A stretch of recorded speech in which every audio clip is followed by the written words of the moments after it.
সাল্লাল্লাহু আলাইহি ওয়াসাল্লাম।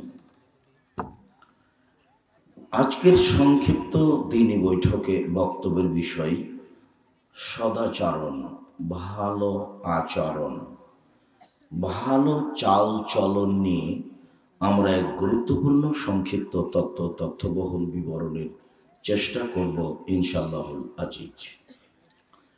এর পূর্বের প্রথম কথাটা হচ্ছে, আমরা আজকের বৈঠকে অনেক আগেই আপনাদের কাছে আসতে চেয়েছিলাম। সেই অনুপাতে আপনারা অনেক আগে থেকেই অপেক্ষা করছেন। আমাদের বিভিন্ন কারণে দেরি হওয়ায় দুঃখিত। বিষয়টি সাধারণভাবে দেখে, ভদ্রতা বজায় রেখে, যে যেখানে আছেন নিজ নিজ কাজ বন্ধ করে, প্রয়োজনীয় কথাবার্তা বন্ধ করে গুরুত্বপূর্ণ আলোচনা শোনার জন্য প্রাণপণে চেষ্টা করুন। আমাদের পক্ষ থেকে আন্তরিকভাবে অনুরোধ রইল। সম্মানিত দিনী ভাই বোন, সদাচরণ বড় নেকির কাজ।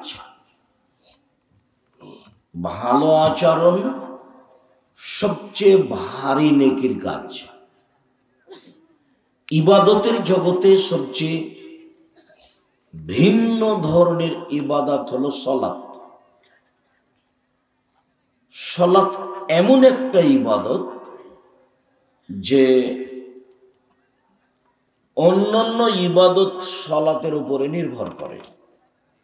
যদি সলাত কবুল হয় তাহলে অন্য ইবাদত কবুল হবে, আর যদি সলাত কবুল না হয় তাহলে অন্য ইবাদত কবুল হবে না। এত ব্যতিক্রম সলাত ইবাদত যে কোনো প্রকার সমস্যা মানে না। হজ মানে এবছর হজে না গিয়ে সামনে বার যান, সমস্যা নেই, অথচ হজ ফরজ। জাকাত মানে সমস্যা মানে 20 দিন আগেই জাকাত দিয়ে দেন, 20 দিন পরে দেন, সমস্যা নেই। সিয়াম রোজা এখন অসুস্থ পরে করেন। কিন্তু সলাত এমন একটা ইবাদত, এরকম কোনো সমস্যা মানুষের মানে না। অজু করে সলাত আদায় করতে হয়, পানি নেই তো তায়াম্মুম করে করেন, মাটি নেই তো অজু তায়াম্মুম ছাড়াই সলাত আদায় করেন। কেবলার দিকে মুখ করে সলাত আদায় করতে হয় তো কেবলা বোঝা যায় না, কেবলা ছাড়াই সলাত আদায় করেন। পরিষ্কার কাপড়ে সলাত আদায় করতে হয়, পরিষ্কার কাপড় নেই তো যেই কাপড়ে পেশাব পায়খানা লেগা আছে তাতেই পরেন। পরিষ্কার অপরিষ্কার কোনো কাপড়ই নাই, কারণবশত আপনি উলঙ্গ আছেন, এই অবস্থাতেই পড়েন। দাঁড়িয়ে পড়তে হয়, দাঁড়িয়ে পড়তে পারছেন না বসে পড়েন, বসে পড়তে পারছেন না শুয়ে পড়েন। সলাত এমন একটা ইবাদত যে আপনার কোনো অবস্থাতে ও আপনাকে ছাড় দেবে না। এরপরেও সলাত ইবাদতের নেকি যত ভারী, সদাচরণের নেকি তার থেকে 1000 গুণ বেশি ভারী। সদাচরণ কি জিনিস? ইবাদতের জগতে সবচেয়ে দামি ইবাদত হলো সিয়াম, রোজা। এক ভিন্ন ইবাদত, সারাদিন না খেয়ে থাকলেই সবচেয়ে দামি ইবাদত হয়। এরপরেও এর নেকি ফলাফল যত ভারী, সদাচরণের ফলাফল তার চেয়ে অনেক অনেক অনেক বেশি ভারী। সদাচরণের নেকি মোমেন পুরুষ নারীর দাঁড়ি পাল্লায় সবচেয়ে ভারী নেকি। হজ একটা বড় ইবাদত, যদি কবুল হয়ে যায় তাহলে আপনি হয়ে যাবেন সেই দিনের মতো যেদিন আপনার মা আপনাকে জন্ম দিয়েছে, নিষ্পাপ হয়ে যাবেন। এরপরেও হজের নেকি যত ভারী, সদাচরণের নেকি তার চেয়ে 1000 লাখ গুণ বেশি ভারী। সদাচরণ কি জিনিস। আগে একটা হাদিস পেশ করি। এই ছেলে, ওই বাহিরে ওরা তো হুড়াহুড়ি করছে, ওরা তো আর বুঝতে পারে না যে আমাদের অসুবিধা হচ্ছে। ও তো মনে করছে যে আমি নাগালের বাইরে আছি। তো তোমরা যারা দায়িত্ব পালন করছো, দেখো আশেপাশে বাহিরে কেউ কথাবার্তা বলতে পাবে না। আমরা খুব কষ্ট করে এসেছি এখানে, আপনার জন্যই এসেছি। আপনি আজকে দোকানপাট হাট বাজার করবেন, তার মানে আপনার স্বভাব এত খারাপ কেন? দুনিয়া বা বাজার কি মায়েরা খেয়েছেন? আজকে জিলাপি কিনতে হবে, এখন আজকে জিনিস কিনতে হবে। আসলেই কি আপনার কাছে ভালো চালচলন আছে? এইটাই কি ভালো? এটা হলো নোংরা ঘৃণিত স্বভাব। আমি কথা বলছি, আপনি বাজারে ঘুরছেন, কথা বলছেন, মানে আপনার একটু লজ্জাবোধ হয় না কেন? ইতস্তবোধ হয় না কেন? আপনাকে একটু খারাপ লাগে না কেন? খারাপ লাগা উচিত। আপনি নিজেকে মানুষ মনে করবেন, তাহলে তো আপনি চলে আসতে পারবেন। আপনি নিজেকে গরু ছাগল পশু প্রাণীর মতো মনে করছেন কেন? আপনি বলবেন আমি একজন হুঁশিয়ার মানুষ। আব্দুর রাজ্জাক সাহেব এসেছেন, এখন এগুলো থাক, গিয়ে সামনে বস, এইভাবে বলেন নিজেকে। আবু দারদা রাদিয়াল্লাহু তাআলা আনহু বলেন, রাসূল সাল্লাল্লাহু আলাইহি ওয়াসাল্লাম বলেছেন, ইন্না আফকালা শাইইন ইদাউ ফি মিজানিল মুমিন ইয়াউমাল কিয়ামা খুলুকুন হাসান। বিচারের মাঠে মোমেন পুরুষ নারীর নেকির পাল্লায় সবচেয়ে যেটা ভারী নেকি রাখা হবে সেটা হলো ভালো আচরণ, চাল চলন, ভালো চাল চলন, সদাচরণ। এই সদাচরণের নেকিটা হবে সবচেয়ে ভারী। মানুষের পাপ নেকি ওজন হবে, তবে সবার হবে না। হিন্দুদের পাপ নেকি ওজন হবে না, কেন? নেকি তো নেই। ইহুদিদের পাপ নেকি ওজন হবে না, কেন? নেকি নেই, সেজন্য এক পাল্লা দিয়ে কি আর হয়? গাইবান্ধা গোবিন্দগঞ্জের লোকেরা কাজে যখন যায়, তখন দুই পাল্লার একটা বাহু কাঁধে করে নিয়ে যায়, দুই পাল্লাতেই কিছু থাকে। ফিরে আসার সময়তে সব ধান টান তো জমিনে বপন করেছে, তো এখন একটা ছোট্ট ছেলে গেছে, তো সেই ছোট্ট ছেলেটাকে এখন বাহুকে বানে করে নিয়ে আসবে কাঁধে করে। তো কি করেছে? ছোট্ট বাচ্চাটাকে একদিকে দিয়েছে আর একদিকে মাটি চাপিয়েছে। বুঝা গেল কথা কি? তার মানে ভারসাম্য না থাকলে ওটা নিয়ে আসা যাবে না। তো এখন দাঁড়ি পাল্লা যে হবে, তো দুই দিকে জিনিস না থাকলে হবে? ইহুদিদের কোনো নেকি নেই, যার কারণে ওদের পাপ নেকি ওজন হবে না। খ্রিস্টানদের কোনো নেকি নাই, যার কারণে তাদের পাপ নেকি ওজন হবে না। মুসলমান হওয়ার পরেও যাদের আকীদা বিশ্বাসের ত্রুটি, যারা আয়েশা রাদিয়াল্লাহু তাআলা আনহাকে গালি দেয়, যারা ওমর রাদিয়াল্লাহু তাআলা আনহুকে গালি দেয়, যারা আবু বকর সিদ্দিক রাদিয়াল্লাহু তাআলা আনহুকে গালি দেয়, আরো যারা এরকম কথা বলে শিয়া কাদিয়ানি, এদের পাপ নেকি ওজন হবে না। এদের ব্যাপারে আল্লাহ বলেছেন ইউখাযু বিন নাওয়াসি ওয়াল আকদাম, ওদের মুখের সম্মুখ ভাগ এবং পা ধরে জাহান্নামে নিক্ষেপ করা হবে, ওদের পাপ নেকির ওজন হবে না। তো যাদের পাপ নেকি ওজন হবে, দুই পাল্লাতে উঠবে, এক পাল্লায় পাপ আর এক পাল্লায় নেকি। আল্লাহ তাআলা বলছেন যে ফাম্মা মান সাকুলাত মাওয়াজিনুহু ফাহুয়া ফি শাতির রাদিয়া, যার নেকির পাল্লা ভারী হবে তার থাকার ব্যবস্থা হবে অতীব সুন্দর, সুখ স্বাচ্ছন্দ্যময়।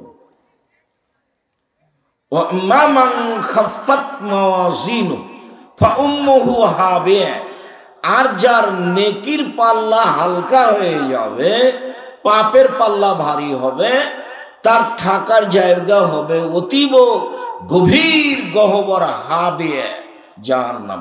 অমাদ্রাকা মাহিয়া, মুহাম্মদ সাল্লাল্লাহু আলাইহি ওয়াসাল্লাম আপনি কি বলতে পারেন হাবিয়া নামক জাহান্নামটি কি? তারপরে আল্লাহ বলছেন তা হচ্ছে নারুন হামিয়া, জ্বলন্ত উত্তপ্ত আগুন। মানে পাপ নেকি ওজন হবে। তো মোমেন পুরুষ নারীর নেকির পাল্লায় যত নেকি চাপানো হবে, হজের, তাসবিহ তাহলিলের, জিকির আজকারের, কোরআন তেলাওয়াতের, সলাতের, দানের, সব নেকি নেকির পাল্লাতে দেওয়া হবে। তো যেটা সবচেয়ে ভারী নেকি হিসাবে পাল্লাতে দেওয়া হবে সেটা কিসের নেকি? সদাচরণের। সদাচরণ কি জিনিস?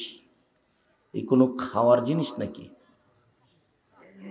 ভালো কথা, ভালো আচরণের নাম সদাচরণ। লোকে বলে ছেলেটা খুব ভালো, ছেলেটা খুব ভালো, ছেলেটার চালচরণ এত ভালো, এদের সদাচরণ। মানুষেরা বলে দুনিয়ার বদ, শয়তান, দুনিয়ার বদ, ওর মুখের ভাষাই খারাপ, ও দোমুখা, ওর কথা বলো না তো। এই যে অসৎ আচরণ, এর একটা বাস্তব দেখাই। আপনাদের যেখানে রাস্তা পাকা শুরু হয়েছে ওখানে একটা অটো আছে, তো আপনি অটোতে বসে আছেন। আমি গিয়ে অটোতে উঠতেই ছেলেটা অটোটা টান দিয়েছে, তখন আমি ধাক্কা খেয়ে আপনার মুখের উপরে পড়ে গেছি। তখন আপনি আমাকে বলছেন বসেন বসেন, কোনো সমস্যা নেই, বসেন বসেন, কোনো সমস্যা নেই। এটা হলো একটা আচরণ। আপনি আমাকে বলছেন হ্যাঁ চোখ নাই, গাড়িতে উঠেছেন, হিসাব নাই, দেখে গাড়িতে উঠতে পারেন, কপালে চোখ নাই, এটাও একটা আচরণ। বলেন তো কোনটা সদাচরণ? আগেরটা সদাচরণ। আজকের পরে থেকে নিয়ে কোনোদিন দাপট দেখিয়ে, ক্ষমতা দেখিয়ে কোনো কাজ করা হবে না। স্বভাব খারাপ করে কোনো কাজ করা হবে না। বলছে লোকটার স্বভাবই খারাপ, বলছে লোকটা মানুষই নয়, এরকম আচরণ করা হবে না। দলীয় দাপটে কিছু করবেন না জীবনে। ১৫০০ বছর পর জুলুম করার পরেও ফেরাউন ডুবে গেছে। তো ১৫০০ বছর জুলুম করেছে, তখন মানুষে মনে করেছে যে এর মনে হয় মরণ হবে না। আপনারা কয়েক বছরই বিরক্ত হয়ে গেলেন, তখন আপনাদের নেত্রীর সময়সীমা হলো মাত্র ৪৫ মিনিট। কয় মিনিট? মাত্র ৪৫ মিনিট। জুলুম করে, ক্ষমতা দেখিয়ে, দাপট দেখিয়ে ২ দিন বেঁচে থেকে লাভ নেই, দরকার নেই। মুনাফিকি করে, গাদ্দারি করে, বিশ্বাসঘাতকতা করে, মানুষের ক্ষতি করে, মানুষকে কষ্ট দিয়ে ২ দিন বেঁচে থেকে লাভ নেই। জমিদারি থাকলে ভদ্রতা বজায় দেখে জমিদারি করব, ব্যবসা করলে বড় থেকে বড়, ছোট থেকে ছোট ব্যবসা করব, নইলে দিন মজুরি করে খাবো। সারাদিন মানুষের কাজ করব, বিকালে টাকা পাবো, বাস ৫ ওয়াক্ত সালাত আদায় করব। আব্দুর রাজ্জাক সাহেব বলেছেন ১ ৫ ওয়াক্ত সালাত, ২ হালাল রুজি, ৩ কোরআন তেলাওয়াত, ৪ দুইজন যেখানে বসে আছে সেখানে বসা হবে না, আড্ডা পিটা নিষেধ, বাস জীবন শেষ। এই তো, এই ছাড়া আর আমি কিছু করতে রাজি নই। এইভাবে জীবিকা নির্বাহ করতে হবে। ক্ষমতা দেখাতে হবে না, সময় বেশি নয়, অল্প।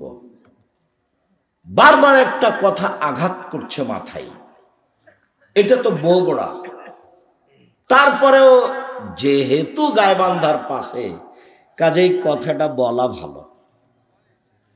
বৃহত্তর রংপুর মানে রংপুর, দিনাজপুর, লালমনিরহাট, নীলফামারী, কুড়িগ্রাম, পঞ্চগড়, ঠাকুরগাঁ, গাইবান্ধা, জয়পুরহাট, বগুড়া, এইসব ডিস্ট্রিক্টের 3টে আচরণ অন্যান্য জেলার চেয়ে খারাপ। ১,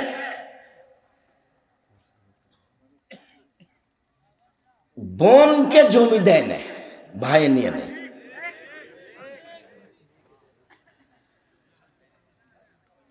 তা আমি বললাম, আচ্ছা বলো তো, তোমার দাদা 15 শতক জমি রেখে মারা গেছে, তো তোমার বাপ নিবে 10 শতক আর তোমার ফুফু নিবে 5 শতক, তো তোমার বাপ সকালে নিবে আর তোমার ফুফু বিকেলে নিবে, হুকুম এরকম না একসাথে? ছেলেটা বলছে একসাথে।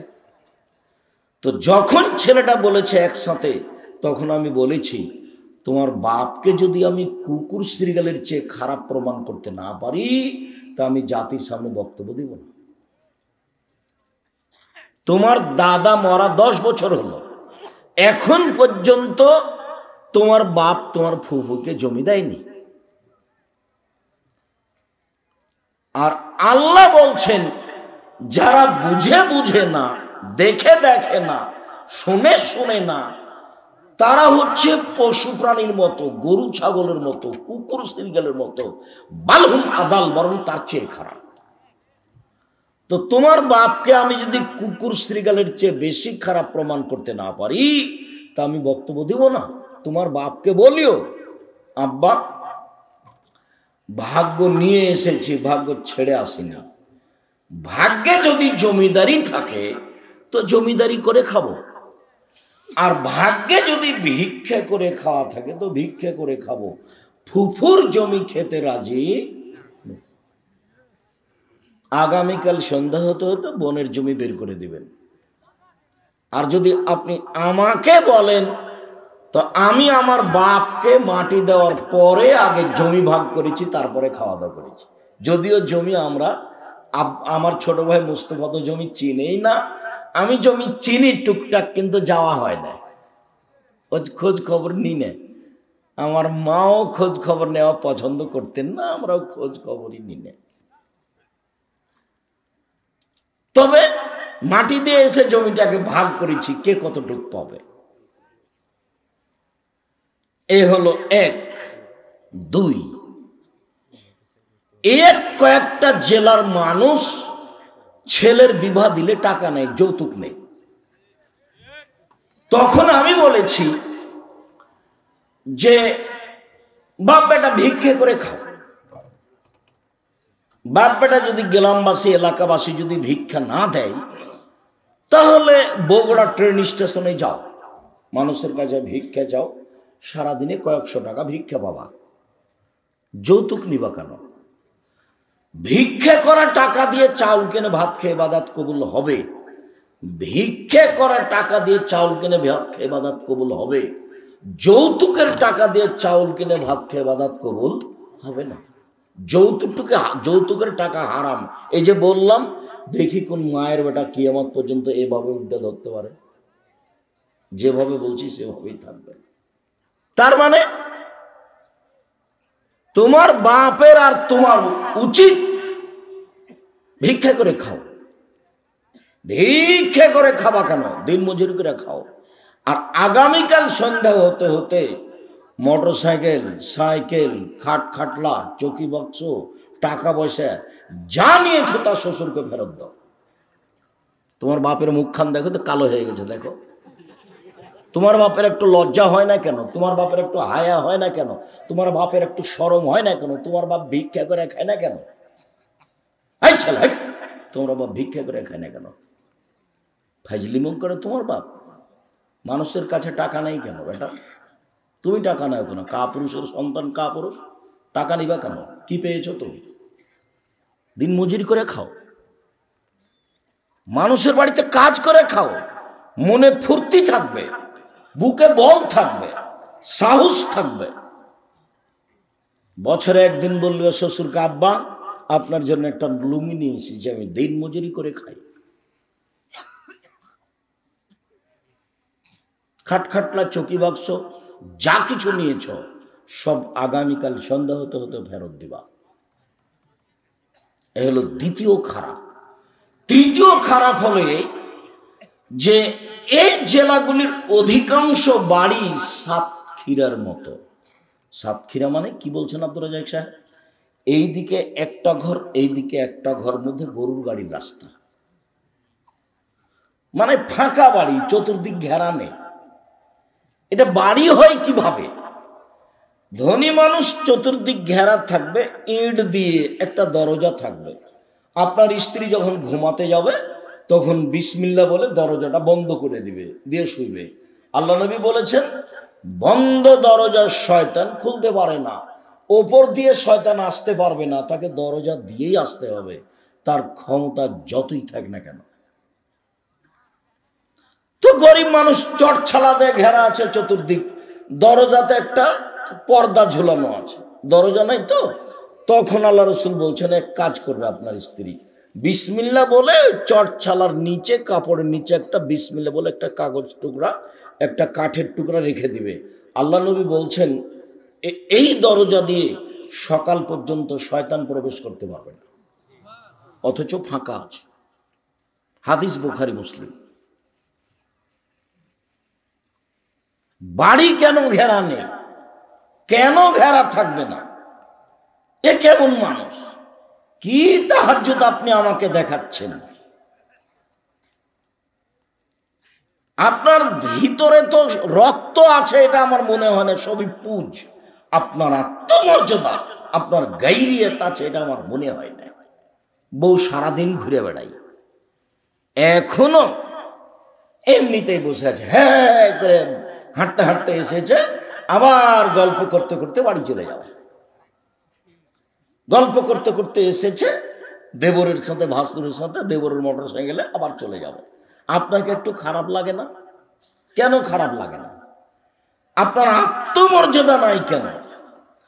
আত্মমর্যাদা কি জিনিস? বিবেকে বাঁধে, গায়ে লাগে, তার নাম আত্মমর্যাদা।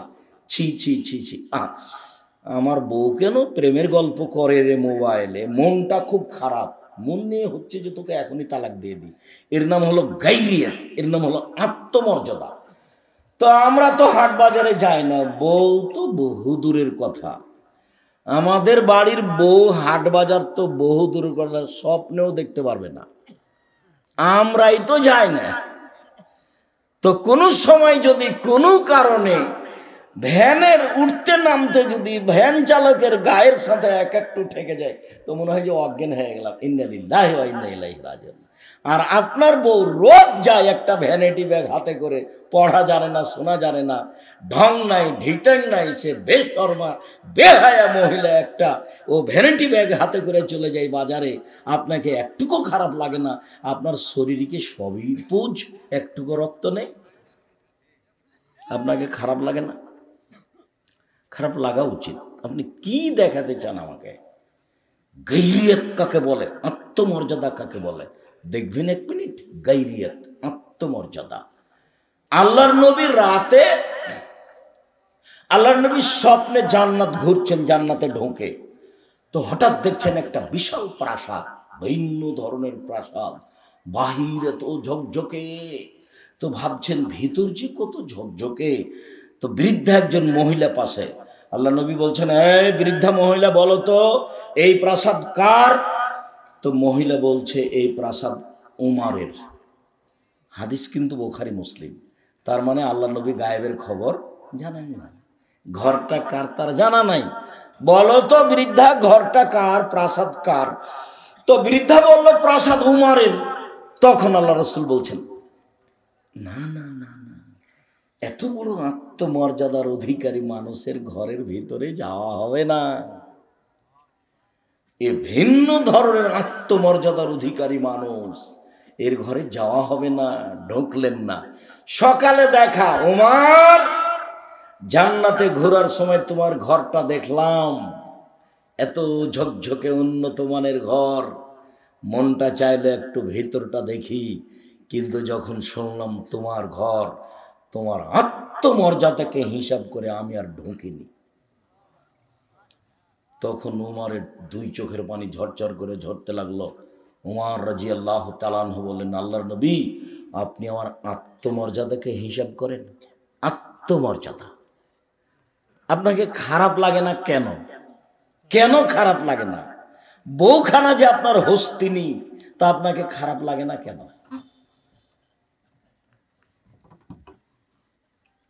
একটা মধ্যখানে কথা বলি, তারপর তাড়াতাড়ি চলে যাচ্ছে। আল্লাহ নবী বলছেন, মান আলা সালাসা বানাতিন, কেউ যদি তিনটে মেয়ের লালন পালন করে, তিনটে মেয়ের লালন পালন করে, মানে এক, আল্লামাহুন্না, তাকে বিদ্যা শিখিয়ে দেয়। দুই, আদাবাহুন্না, তাকে শিষ্টাচার শিখিয়ে দেয়। তিন, ওয়াজাওয়াজাহুন্না, তার বিবাহ শাদী দিয়ে দেয়। অন্য বর্ণনা এসেছে ওয়া আহসানা ইলাইহিন্না, তার সাথে ভালো আচরণ করে। কুন্নালাহু সিতরান মিনান নারে, তাহলে এই মেয়ে তিনটা বিচারের মাঠে পিতার জন্য, বাপের জন্য জাহান্নাম থেকে অন্তরাল হয়ে যাবে। ওইদিকে থাকবে জাহান্নাম, আর এদিকে থাকবে বাপ, আর মধ্যে থাকবে তিনটা মেয়ে।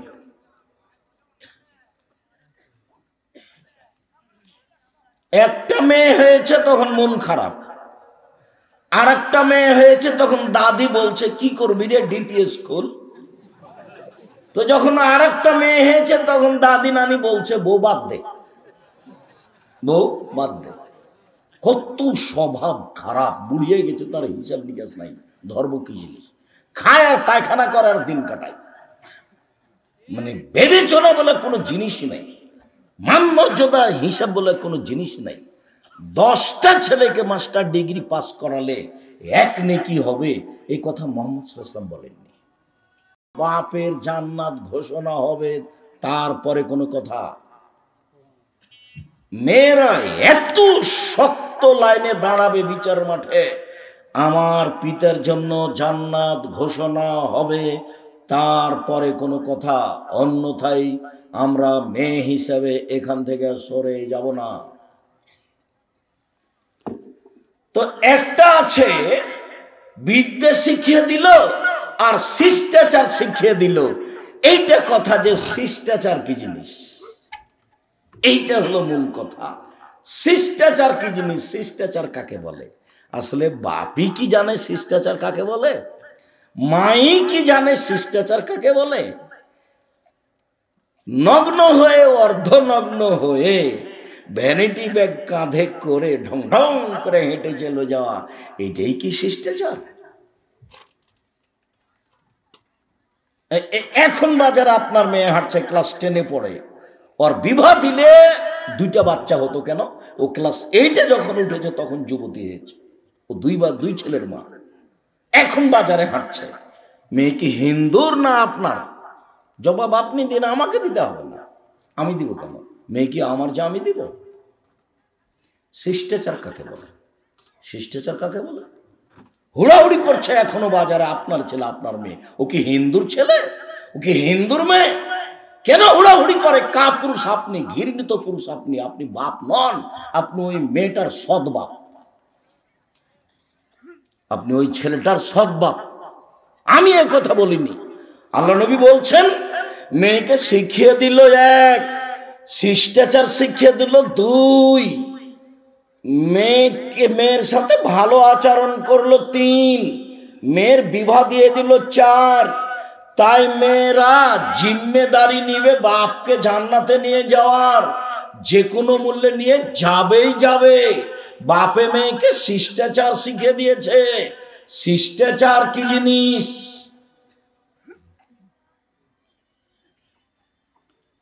জাবের বলছেন রাদিয়াল্লাহু তাআলা, আমরা রাসূলের সাথে যুদ্ধ করে বাড়ি আসছিলাম, এখন মদিনায় ঢুকবো। তাহলে নবী বলছে থামো এখানে, সকালে ঢুকবো। তো জাবের রাদিয়াল্লাহু তাআলা বলছেন আল্লাহর নবী, আমি নতুন বিবাহ করেছি, আমাকে বাড়ি যেতে দেন। তো আল্লাহ রাসূল বলছেন কুমারী মেয়ে বিবাহ করেছো না তালাক প্রাপ্তা মেয়ে বিবাহ করেছো? তো জাবের বললেন যে আমি কুমারী মেয়ে বিবাহ করিনি, তালাক প্রাপ্তা মেয়ে বিবাহ করেছি। আল্লাহ রাসূল বললেন যে তুমি কুমারী মেয়ে কেন বিবাহ করলে না? তুমি তার সাথে খেলতো, তোমার সাথে খেলতো, এদিক থাক। এখন জাবের রাদিয়াল্লাহু তাআলা বলছেন আল্লাহর নবী শোনেন, আমার আব্বা উহুদের যুদ্ধে শহীদ হয়েছেন 9 জন মেয়ে রেখে। আমার আব্বা উহুদের যুদ্ধে শহীদ হয়েছেন 9 জন মেয়ে রেখে। আমার 9 জন বোন আছে। আক্রাহু আন আতাজাওয়াজা মিসলাহুন্না, ওদের মতো কম বয়সের মেয়েকে বিবাহ করা আমি পছন্দ করিনি 4টা কারণে। আল্লাহ নবী শোনেন, আমার আব্বা ওহুদের যুদ্ধে শহীদ হয়েছেন, ওদের মতো কম বয়সের মেয়েকে আমি বিবাহ করা পছন্দ করিনি 4টা কারণে। এক, বেশি বয়সের মেয়ে বিবাহ করেছি 4টা কারণ। এক, তুয়াল্লে মাহুন না, আমার স্ত্রী যেন আমার বোনদেরকে বিদ্যা শিখাতে পারে। 2, বলে তুয়াদ্দে বাহুন না, আমার স্ত্রী যেন আমার বোনদেরকে শিষ্টাচার শিখাতে পারে। বলে তোরাজ্জালাহুন না, আমার স্ত্রী যেন আমার বোনদের মাথার চুল চিরুনি করে সাজগাজ করে পরিপাটি করে রাখতে পারে। 4, বলে তাকুমা আলাইহিন না, আমার স্ত্রী যেন আমার বোনদেরকে পাহারা দিতে পারে। শিষ্টাচার। শিষ্টাচার কি জিনিস? 1 মিনিট।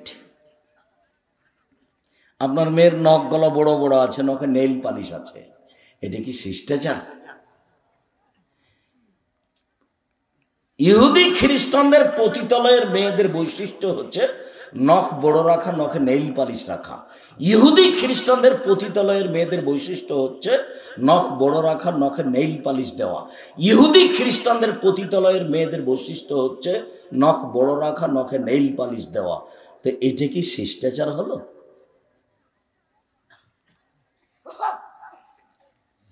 ভুরু ওপর নিচে থেকে তুলে চিকন করে আস্কারা মাস্কারা দিয়ে রেখেছে, এটা একেবারেই হারাম।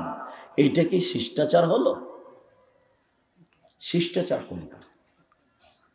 ওই যে আপনার টাকা নিয়ে ব্যাগ নিয়ে বাজারে গেছে, এক ডজন প্লেট নিয়েছে, সেই প্লেটে আছে চিংড়ি মাছ, এইটা কি শিষ্টাচার হলো? আপনার স্ত্রী একটা তরকারির বাটি কিনেছে, সেটা হলো কাতল মাছ, এইটা কি শিষ্টাচার হলো? আপনার স্ত্রী একটা আয়না কিনেছে, আয়না, সেটা হলো রুই মাছ, এটা কি শিষ্টাচার হলো?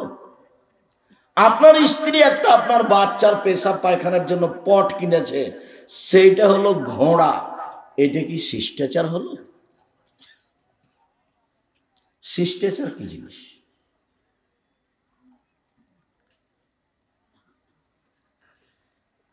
মেয়েরা বাপকে জান্নাতে নিয়ে যাবেই।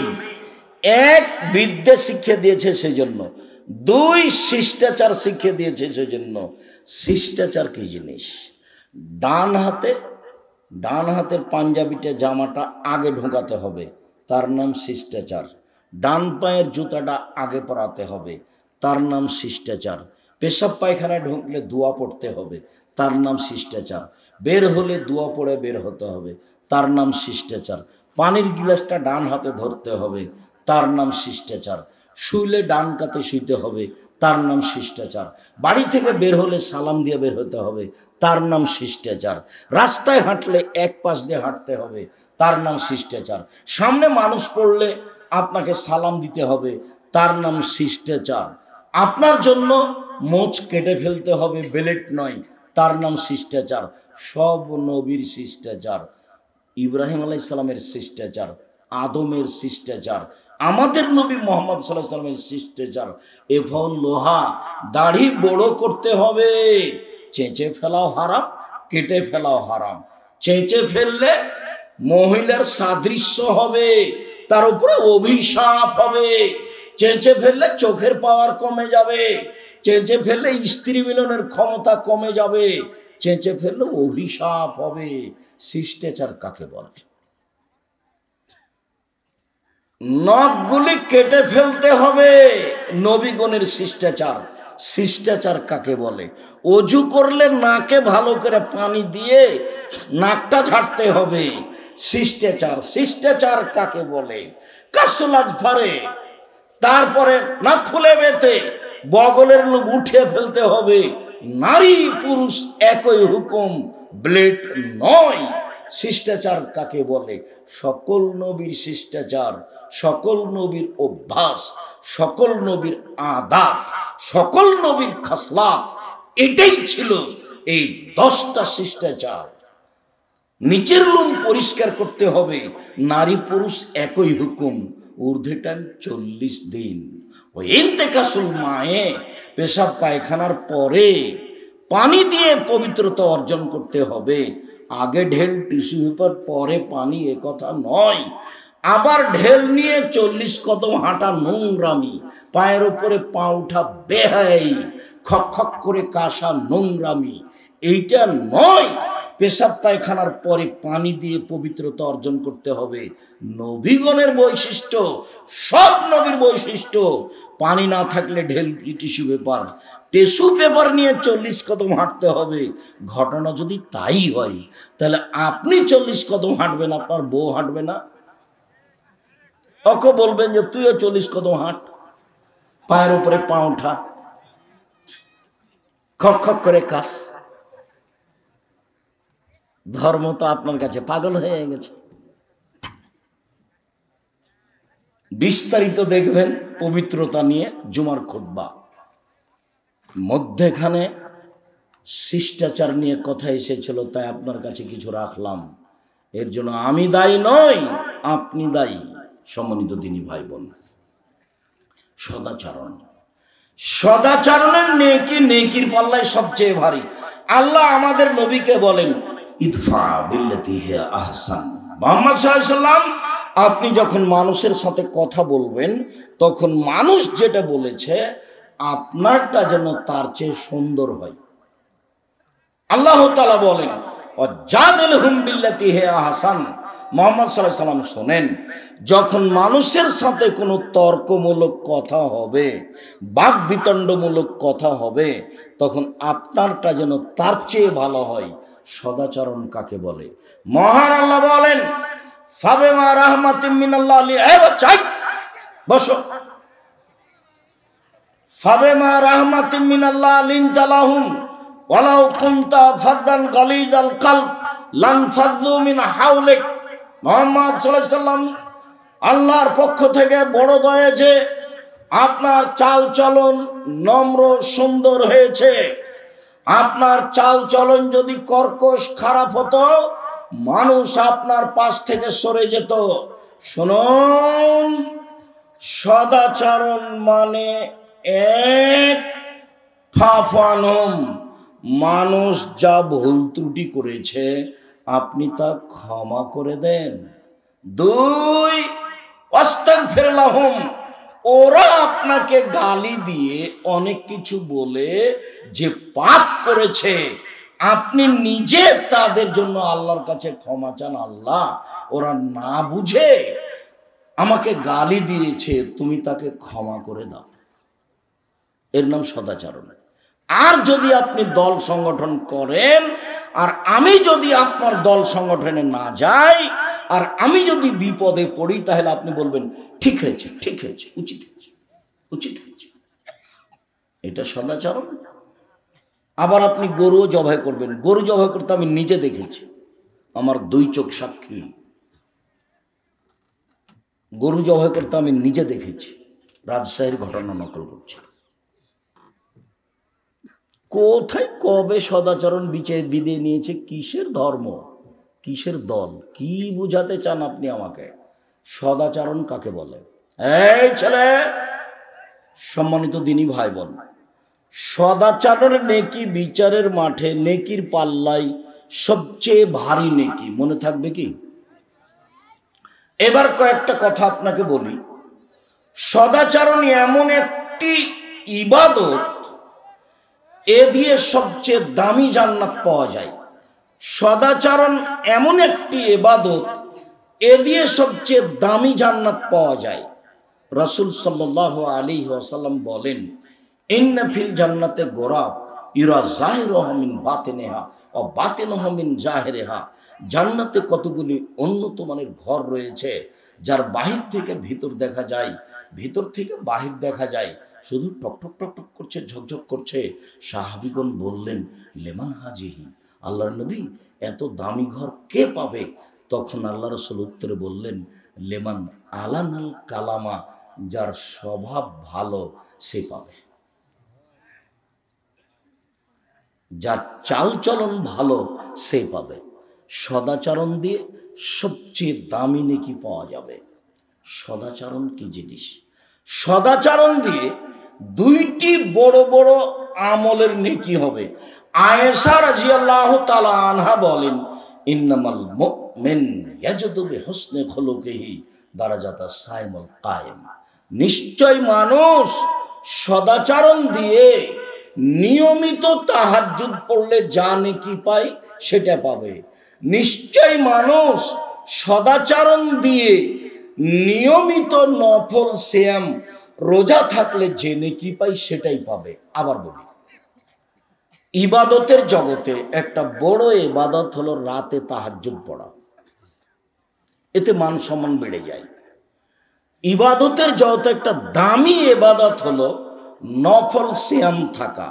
বৃহস্পতিবার সোমবার সিয়াম থাকবেন, জুলহিজ্জার 1 থেকে 9 পর্যন্ত সিয়াম থাকবেন, শাওয়ালের 7 দিন সিয়াম থাকবেন, শাবানের একটানা 15 দিন সিয়াম থাকবেন, আরাফার 1 দিন সিয়াম থাকবেন, মুহররমের 2 দিন সিয়াম থাকবেন। নিয়মিত নফল সিয়াম থেকে যত নেকি হবে, সদাচরণে তত নেকি হবে।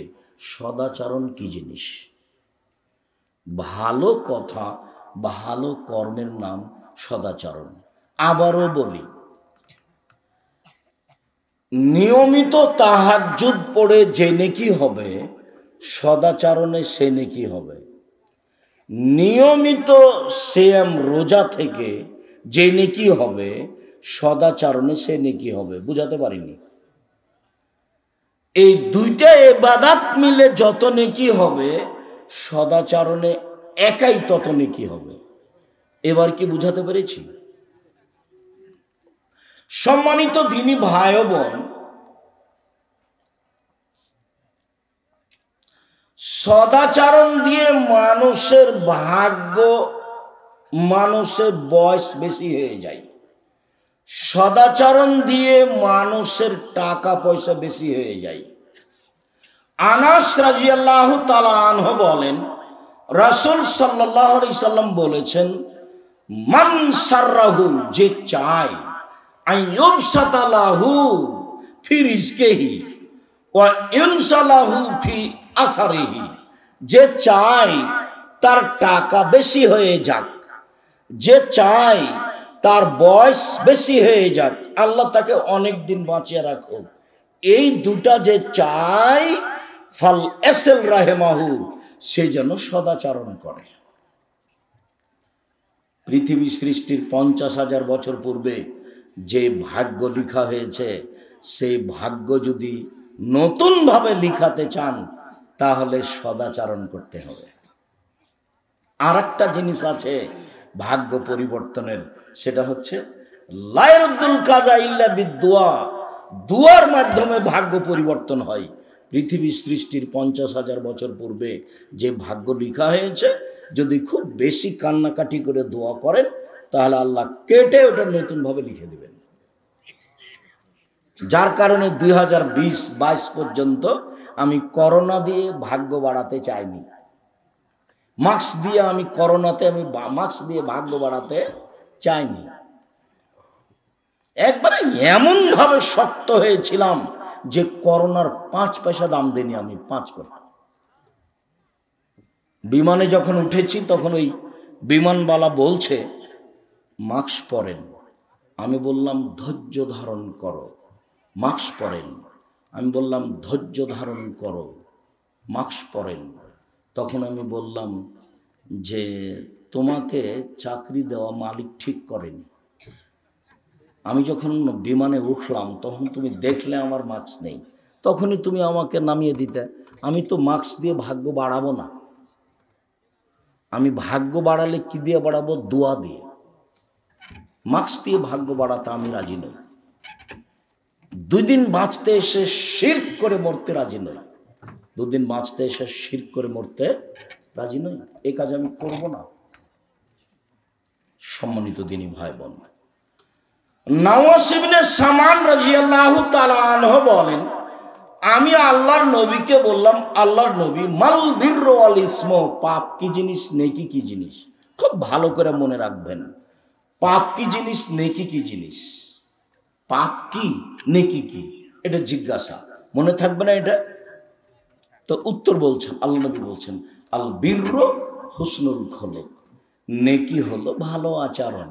কই বললেন না তো যে নেকি হলো তাহাজ্জুদ, কই বললেন না তো যে নেকি হলো হজ, কই বললেন না তো নেকি হলো রমজান মাসে রোজা থাকা, সিয়াম থাকা, এগুলো বললেন না।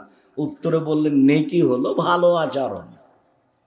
ভালো আচরণই নেকি, ভালো আচরণই ইবাদত, এবং সবচেয়ে দামি ইবাদত এবং সবচেয়ে ভারী নেকির ইবাদত। আবু হুরায়রা রাদিয়াল্লাহু তাআলা আনহু বলেন, রাসূল সাল্লাল্লাহু আলাইহি ওয়াসাল্লাম বলেছেন, সদাচরণ রহমান থেকে নির্গত হয়েছে। আল্লাহ তাআলা বলেন, সদাচরণ শোনো, মান ওয়াসালাকে ওয়াসালতুহু ওমান কাতাকে কাতাতুহু, তোমাকে যে নিবে আমি আল্লাহ তাকে নিব, তোমাকে যে ছেড়ে দিবে আমি আল্লাহ তাকে ছেড়ে দিব। সদাচরণ নেই যার, আল্লাহ নেই তার, তো কিভাবে খেতে পাই? হিন্দু যেভাবে পাই। কথা বোঝা যায়নি? সদাচরণ নেই যার, আল্লাহ নেই তার। সদাচরণ আছে যার, আল্লাহ আছে তার। তো যার সদাচরণ নেই সে কিভাবে খেতে পায়? ইহুদি খ্রিস্টান যেভাবে পায়। আয়েশা রাদিয়াল্লাহু তাআলা আনহা বলেন, সদাচরণ আল্লাহর আরশ ধরে ঝুলন্ত অবস্থায় আছে। আল্লাহর আরশ ধরে ঝুলন্ত অবস্থায় আছে। ঝুলন্ত অবস্থায় আরশ সদাচরণ বলছে, মান অসালানি অসালাহুল্লাহ ওমান কাতানি কাতাহুল্লাহ, আমি সদাচরণ বলছি, আমাকে যে নিবে আল্লাহ তাকে নিবে, আমাকে যে ছেড়ে দিবে আল্লাহ তাকে ছেড়ে দিবেন। সদাচরণ কি জিনিস? আবু মুসা আশআরী রাদিয়াল্লাহু তাআলা আনহু বলেন, রাসূল সাল্লাল্লাহু আলাইহি সাল্লাম বলেছেন, আল মুমিন লিল মুমিন কাল বুনিয়ান ইয়াশুদ্দু বাযুহু বাযান সুম্মা শাব্বাকা বাইনা আসাবিহি। এদিকে দেখেন, সদাচরণ, একজন মুমিন আর একজন মুমিনের সাথে প্রাচীরের মতো বলে ডান হাতের আঙ্গুল বাম হাতের মধ্যে ঢোকালেন, এ হলো মুমিন। একজন আর একজনের সাথে মিলে থাকে। দেখেন, আপনি আপনার সাথে আপনার বড় ভাইয়ের মিল নেই, অথচ আপনি ছোট, আপনার বড় ভাইয়ের হাত ধরে ক্ষমা আপনাকে নিতে হবে, আজকেই নিতে হবে। আল্লাহ রাসূল বলছেন আজকেই নিতে হবে। এই ছেলে, তোমার মার সাথে তোমার চাচির মিল নেই, ঘটনা তোমার চাচির কারণেই ঘটেছে। তোমার চাচি বড় আর তোমার মা ছোট। আজকেই তোমার মা তোমার চাচির হাত ধরে ক্ষমা নিয়ে একসাথে থাকবে, এইভাবে। এটাই মুহাম্মদ সাল্লাল্লাহু আলাইহি ওয়াসাল্লাম দেখাচ্ছে। আবার বলছে, আল মুমিন লিল মুমিন কারাজুলিন ওয়াহিদ, সারা পৃথিবীর মুমিন পুরুষ নারী একটাই। সারা পৃথিবীর মুমিন পুরুষ নারী একজন। ইনিস্তাকা আইনো ইস্তাকা কুল্লুহু, যদি চোখ ব্যথা করে সব শরীরেই ব্যথা বুঝে, তার নাম সবাই ভাই ভাই। ওয়াইন ইস্তাকা রাস ইস্তাকা কুল্লুহু, যদি মাথায় ব্যথা করে তাহলে সব শরীরে ব্যথা বুঝে। তার মানে আমি বিপদে পড়লে আপনিও বিপদ বুঝবেন, তার নাম হলো ভাই ভাই। আমি বিপদে পড়লে আপনি খুশি হন, এইটা কি ভাই ভাই? এইটা কি সদাচরণ? কি করলে এই পথে ফিরে আসা যাবে সেখানে তাড়াতাড়ি যান।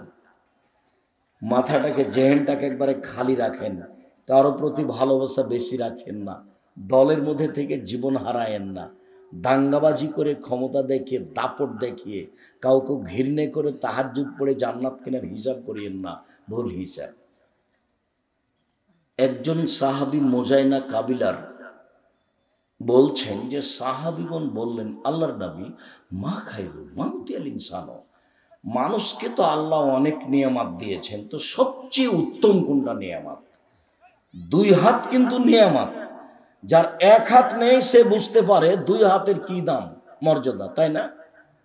যার এক পা নেই সে বুঝতে পারে দুই পায়ের কত মর্যাদা। তো দুই হাত যে নিয়ামত, দুই পা যে নিয়ামত আল্লাহর, এটা কখন বোঝা যাবে? না থাকলে। তো সাহাবী বলছেন, সাহাবীগণ, আল্লাহর নবী, আল্লাহ যে মানুষকে অনেক নিয়ামত দিয়েছেন, তো সবচেয়ে দামি কোনটা?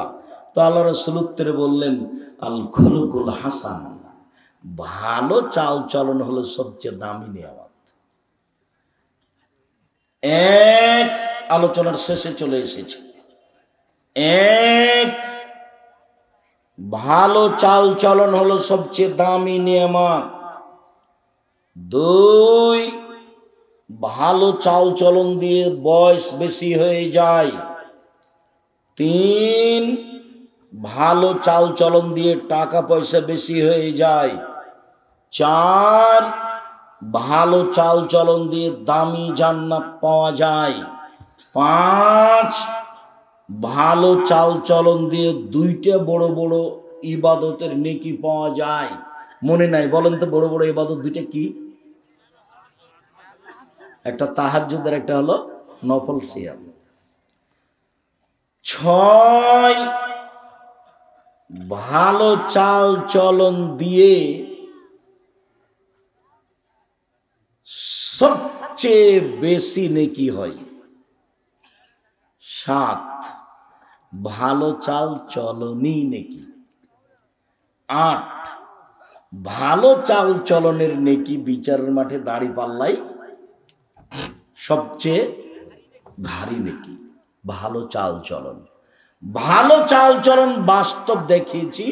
ওই অটো দিয়ে লোকটা বসেছিল, আমিও গেছি, তা আমি উঠেছি, লোকটা টান দিয়েছে, আমি ধাক্কা খেয়ে আপনার মুখের উপরে পড়ে গেছি। তা আপনি বললেন বসেন, বসেন, কোনো সমস্যা নেই। এটা একটা চাল চলন। আপনি বললেন যে কপালে চোখ নাই, দেখে উঠতে পারেন না, এটা একটা চাল চলন। তো জীবনে দুইটা কথা বেশি বলে নিয়ে বেঁচে থাকার চেষ্টা করিয়েন না। সমাজে মানুষ গাদ্দার থাকবে, এ কথাই ঠিক। মানুষ বিশ্বাসঘাতক থাকবে, এ কথাই ঠিক। আটমল সালাফিয়া মাদ্রাসা আমি এককভাবে গড়েছি। এখানে কারো কিছু বলারও নেই, এখানে কারো কিছু করারও নেই। আটমল সালাফিয়া মাদ্রাসা আমি এককভাবে গড়েছি। যেদিন গড়িনি তার আগে নুরু সর্দারকে নিয়ে, নূর মোহাম্মদ সর্দারকে নিয়ে বসেছিলাম। আর ওইখানে কি যেন ভাদুরিয়াতে গিয়ে বসেছি, সাদুরিয়াতে গিয়ে বসেছি, তার বাড়িতে বসেছি। আটমল সালাফিয়া আমি এককভাবে দেখাশোনা করি। কারো এখানে কিছু বলারও নেই, কারো এখানে কিছু করারও নেই। তো আটমল সালাফিয়া মাদ্রাসাটা আটমল গ্রামে আছে মর্মে, ওই গ্রামে যারা আছে তাদের কাছে আমানত আছে। তারা যদি 19-20 করে তাহলে তারা হবে বিশ্বাসঘাতক, তারা হবে গাদ্দার, যেটা আমি চাইনি। 19-20 হয় না যেন, সাবধান। 19-20 করে দুই একদিন বেঁচে থেকে কোনো লাভ নেই। এই দেশের সবচেয়ে বড় প্রতিষ্ঠান জামিয়া সালাফিয়া, আয়তনে সবচেয়ে বড় প্রতিষ্ঠান জামিয়া সালাফিয়া। জামিয়া সালাফিয়া হাটাবো, বীরহাটাবো, রূপগঞ্জ, নারায়ণগঞ্জ, ঢাকা, এখন প্রায় 100 বিঘা জমির উপর অবস্থান করে, যার 22 বিঘা মেয়েদের জন্য। জামিয়া সালাফিয়া ডাঙ্গিপাড়া, পাওয়া, রাজশাহী, প্রায় 40 বিঘা জমির উপর অবস্থান করে। জামিয়া সালাফিয়া রাজশাহী, যেটা মহিলার জন্য তৈরি হতে যাচ্ছে, সেটাও প্রায় 70 বিঘা জমির উপর অবস্থান করে। জামিয়া সালাফি যেটা দিনাজপুর, সেটা প্রায় 20 বিঘা জমির উপর অবস্থান করে। এদেশের আয়তনে সবচেয়ে বড় প্রতিষ্ঠান জামিয়া সালাফিয়া। মনে রাখা ভালো হবে, শিক্ষক সংখ্যায় সবচেয়ে বড় প্রতিষ্ঠান জামিয়া সালাফিয়া। জামিয়া সালাফিয়া 300 জন শিক্ষক শিক্ষিকা, বেতন লাগে 32 লক্ষ। জামিয়া সালাফিয়া শিক্ষক গুণে সবচেয়ে বড় প্রতিষ্ঠান। জামিয়া সালাফিয়াতে ইন্ডিয়ান শিক্ষক থাকেন। জামিয়া সালাফিয়াতে মদিনা বিশ্ববিদ্যালয় থেকে প্রফেসররা এসে নিয়মিত সেখানে পাঠদান করে থাকেন। দেশের তো বড় বড় বিদ্যান আছেই, জামিয়া সালাফিয়া খালি আলেমদের জন্য 3 ধরনের রান্না হয়। যারা বিদেশি সৌদি আরব থেকে আসা মানুষের রান্না করে, ওই বাবুর্চি হলো চট্টগ্রামের, ওদের রান্না ভিন্ন। যারা ইন্ডিয়ান তাদের রান্না ভিন্ন। আর যারা আমরা গরিব মানুষ, বাংলাদেশের মানুষ, এদের জন্য রান্না ভিন্ন। এইটা জামিয়া সালাফিয়া, যেখানে বিদেশ থেকে এসে শিক্ষাদান দিয়ে থাকেন, তার নাম জামিয়া সালাফিয়া।